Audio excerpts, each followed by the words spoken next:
اللہ نے کتنی خوبصورت قرآن مجید میں بات کر دی. الخبیثات للخبیثین والخبیثون للخبیثات.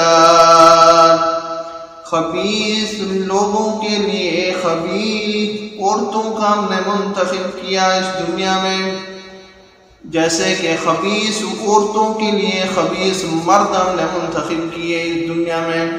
والطیبات للطیبین والطیبون للطیبات.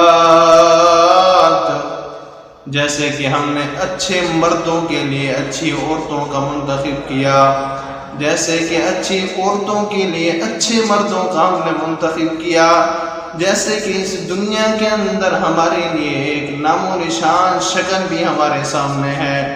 جیسے کہ خبیث عورتیں دیکھ لو میڈیا کے اوپر، نہ کسی کو نماز کا ہوش ہے، نہ اپنے گھر کی فکر ہے، نہ اپنے رب کا خیال ہے، نہ اپنا خیال ہے انہیں.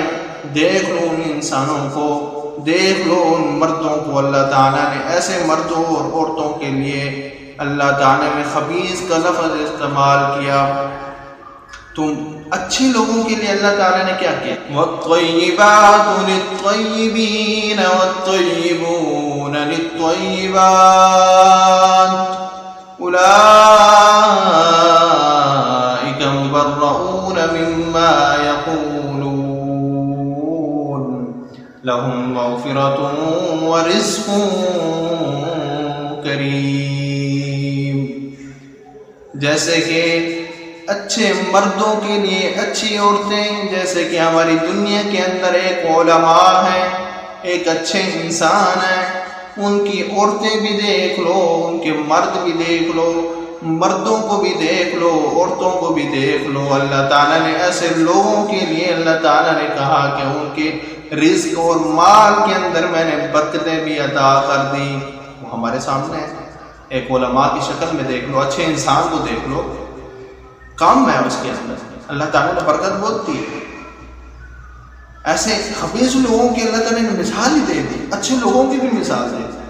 تو وہ ہمارے قرآن مجید کے اندر اللہ تعالیٰ نے بتا دیا خبیث لوگ کیسے ہوں گے اور اچھے لوگ کیسے ہوں گے، اچھے لوگوں کے لیے رزق کیسے ہوگا اور خبیث لوگوں کے لیے کیسے رزق ہوگا. وہ ہمارے سامنے ہے. اچھے لوگوں کا رزق کم ہے مگر اس میں کیا ہے؟ برکت ہے. وہ خوشی سے وہ اپنا رزق کھاتے ہیں، پیتے ہیں، سب کچھ کرتے ہیں.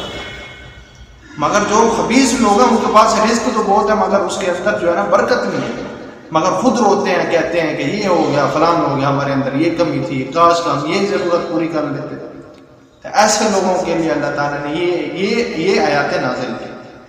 تو اچھے انسان بنو تو پھر اپنے آپ کو دیکھو کہ رزق کے اندر کیسے برکت ہے.